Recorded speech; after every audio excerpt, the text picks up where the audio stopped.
Hello, it's my great pleasure to welcome Andrew Bray from the Australian Wind Alliance. Andrew, great pleasure and thank you for joining us for you at a rather late point of time of the day. And we look forward to hearing from you about the latest developments in Australia. Hello, Stefan. Vielen Dank. So I'm calling in from New South Wales, actually. So, Excellent. so I'll share my screen so you can see what I have here. Slideshow. You can see that, okay? Yes, excellent. Thank you. Great. So yes, hello everybody, and thanks very much for joining in on this webinar and for being interested in how wind energy is progressing here in Australia. So yeah, I just have a short 10 to 15 minute presentation. Hopefully I'll get through it quickly, and if there are any questions that people have, I'm very happy to take those. So firstly, just a word or two about the Australian Wind Alliance. We're a community advocacy group for wind, so we're not an industry peak organisation in that sense. We work in regional Australia where the wind farms are, and our brief is really around building support for wind energy in the regions.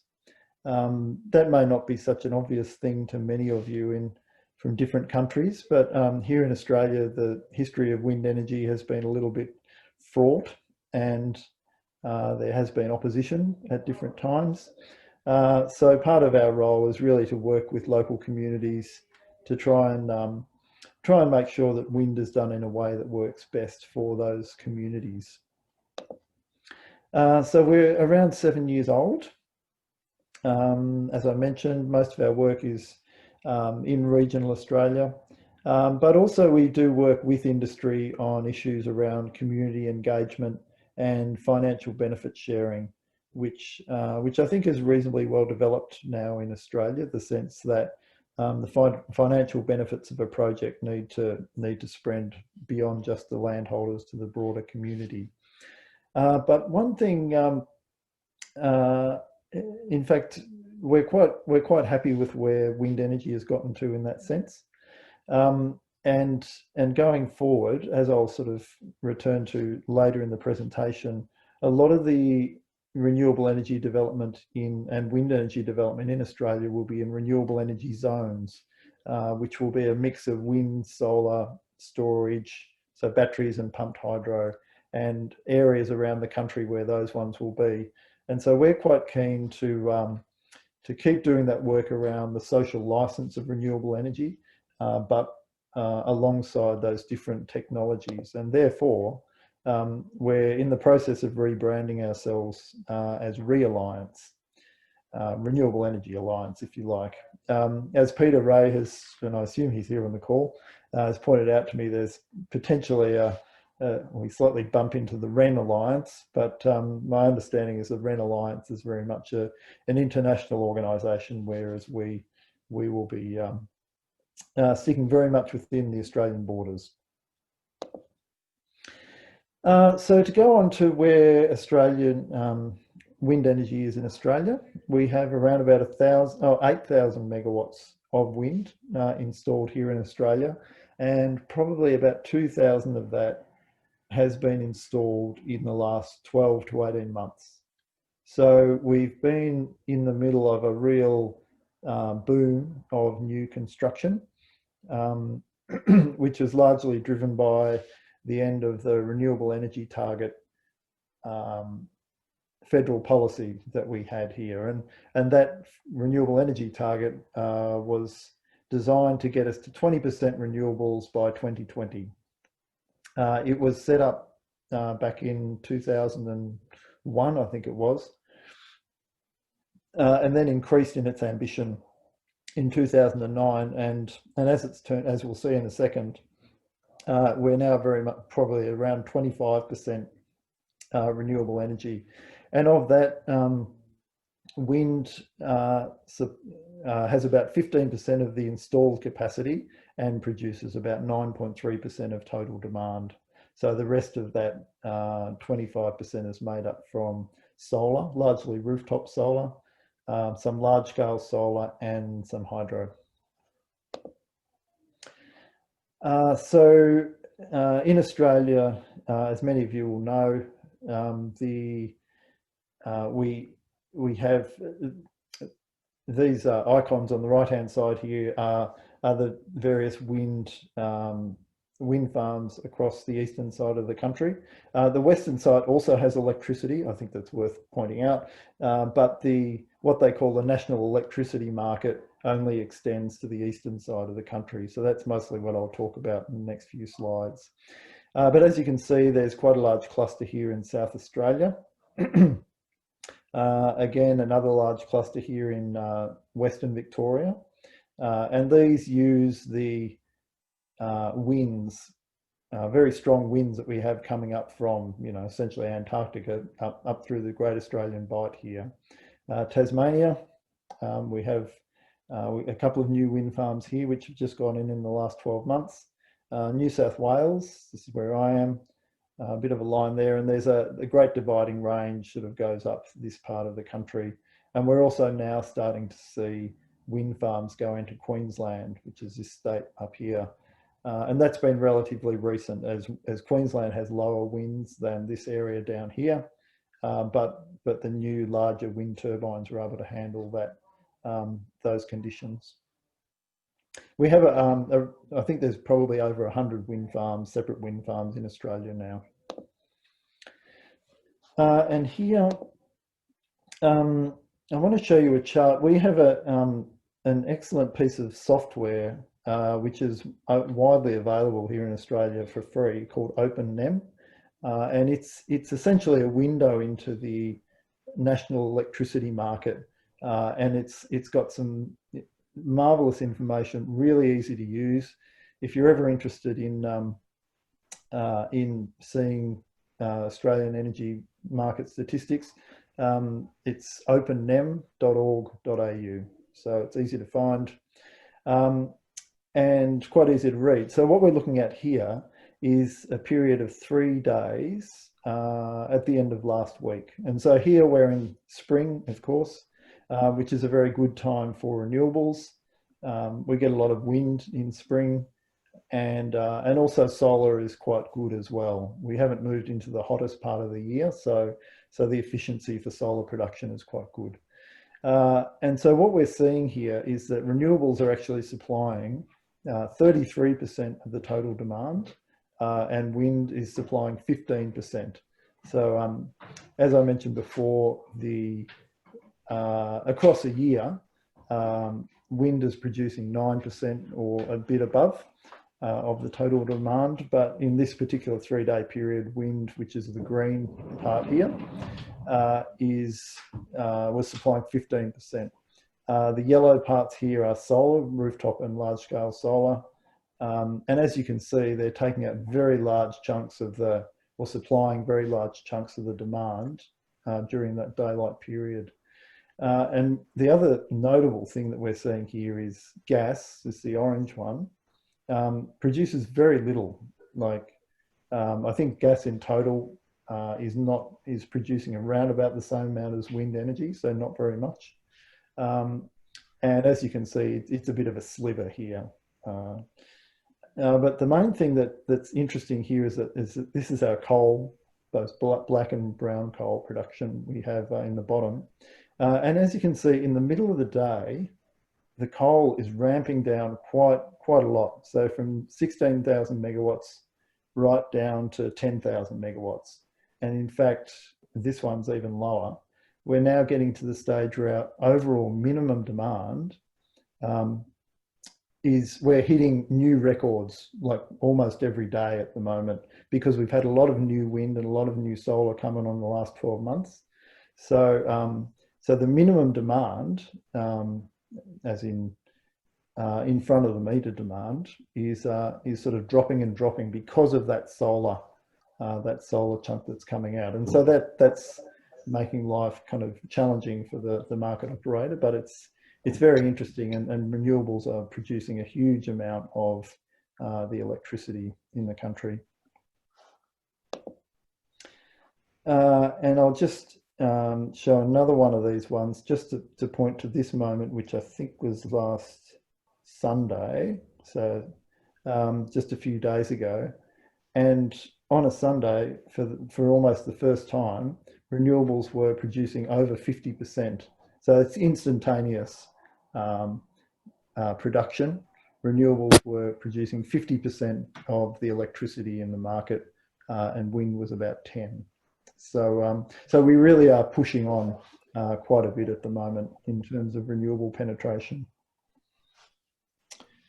Now I won't talk too much about this one because it's a bit of a graph of spaghetti, but essentially this is showing. This is in South Australia. So in South Australia, there's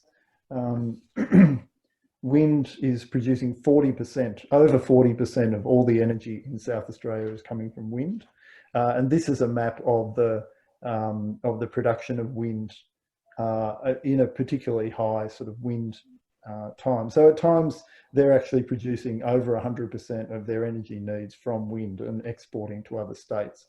And as you can kind of see here, many of these wind farms are having to ramp up and down and up and down, and they're being curtailed quite hard and quite regularly just to manage the levels of variable renewable penetration that we have. So so that is something that's causing some challenges, but I really think of those things as teething problems that we're making our way through. Before I finish up, I'll just mention a couple of challenges going forward. While we have had a very large build out of wind in the last year or two, we really have now hit the point where the grid is the main bottleneck holding us back. The market operator is taking a very long time to connect new projects into the grid because they need to manage stability, and so that's proving a bit of a headache. And there's been a bit of extra curtailment of new generators that was unforeseen. So that's causing a problem from a sort of project finance point of view. Lack of support from the federal government is a challenge in that we have our federal government, I'm afraid, is really not at all committed to climate action or proper renewables. They, for political reasons, would like to pretend they don't need to. But to be honest, they're becoming increasingly irrelevant because the price advantages of renewables are just so irresistible now. So going forward, as I mentioned before, new wind development will be happening in renewable energy zones, which I'll show in a second. The state governments are stepping up more and more. In Conservative and Labor state governments are both stepping up. They're both very interested in building new renewables and new grid capacity. And offshore wind, we really, because our onshore wind resources are so good and we have so much land, that's been the main focus. But we do have a couple of offshore projects starting to get going. But again, we're waiting on the federal government for even just a regulatory framework to build an offshore wind farm. So the federal government can still get in the way if they choose to. So looking forward, this is again the eastern seaboard of the country. And as you can see, there's a group of these, there's around 35 renewable energy zones up and down, essentially where the population is. Some of them are wind focused, some more solar focused, other ones, there's hydro all through this sort of section. And so what we're essentially going to be seeing is, so for instance, in this renewable energy zone here, a mix of new wind and solar with extra transmission being built to connect that. So that's really the way we'll be moving in the future here. So I think that's all I have to show. So if there's time for questions, good and well. Otherwise, I'll be interested to hear what other people have to say. Thanks a lot, Andrew, indeed. And that was a very good overview. And it's quite impressive to see. I think Australia is getting more and more the good example for what you can do, although you have a government that may not be really supportive. I think that's in particular from a European perspective, something that people start to admire, how people are just doing it. But one question I'd have, how do you see now with the situation, the COVID-19 situation, is it rather good for developing these domestic sources? What's the short-term impact? Is that already something that you can even maybe quantify? Look, to be honest, because it's interesting that the coincidence of the COVID outbreak this year, and it sort of coincided with the end of the renewable energy target sort of investment boom. So while there are still, at least a dozen wind farms in construction, and largely construction projects have been able to carry on, they've had to put in place restrictions around, practices, workplace practices around, hand washing and hygiene and what have you. But they've been allowed to keep building, so it hasn't really affected those. And because actually at the moment, the grid constraints are really the things holding back new projects. But also there's a sense that the industry really did go really hard for 2 or 3 years. A lot of new investment, a lot of new construction. And there's a bit of a sense that we're taking a breath for a year or two. The market operators sorting out the grid issues. And that's kind of coincided with the COVID stuff. So I think if anything, there's a bit of a slowdown in the new financial close, new projects getting to financial for a few months, which sort of put things out of kilter a bit because we're importing all of our equipment. But in general, I don't think it's really had a huge effect. There's still huge, like 1 or 2 of those renewable zones have gone out for an expression of interest to see. Like there was one 3,000 megawatt, one where the state government said, we're putting out expression of interest for 3,000 megawatts, and they received applications for 27,000. So they were oversubscribed 9 times. So there's a lot of interest in the market still. And I don't see that COVID is really getting in the way of that. Okay, well, that is, I think, is a good, interesting statement that you're making here. And I'm, of course, interested to hear also from our other colleagues speaking here. So again, thank you, Andrew. That was very good, sharing this information. And congratulations for bringing the renewables together under one umbrella. That's certainly something that we should absolutely welcome. And whether we find whether there's some confusion with the REN Alliance, I think that's a minor issue indeed. Congratulations and good success with what you're doing in Australia. Thank you, Stefan. In case, I think we have, well, that maybe a brief answer. There's one question now from Power China, Chubo. How about the hybrid projects, renewable and battery trend over there? How does it improve the whole system? If you could briefly answer to that. Of course, I know that Australia has experience. Yeah, look, batteries are now something which we've started with, but it's really early days. There are 1 or 2 projects where batteries have been installed with wind farms. Generally, as after the wind farm was installed, the battery was done later. Most development applications are going in for wind farms are now going in with batteries, with expecting batteries will be part of it. I mean, I think the batteries you'll see happening is like we also have battery installations here which are just as part of the network. So there'll be a battery at one of the network nodes rather than at one of the generators. And so in that sense, batteries I think companies are really still working out how batteries are best going to be used. Sometimes it'll be for system services and FCAS services. The arbitrage part of it is a little more challenging from a price and regulatory point of view, but nevertheless, I think there's a lot of interest, and we'll see a lot of them coming on soon. We heard a lot about the Tesla battery, of course, in South Australia. Yeah, that's right. It's all the Elon Musk factor, that one. But Indeed. nevertheless, it's been very successful. Yeah. His personal presence helps just by itself. Okay, again, thank you very much, Andrew.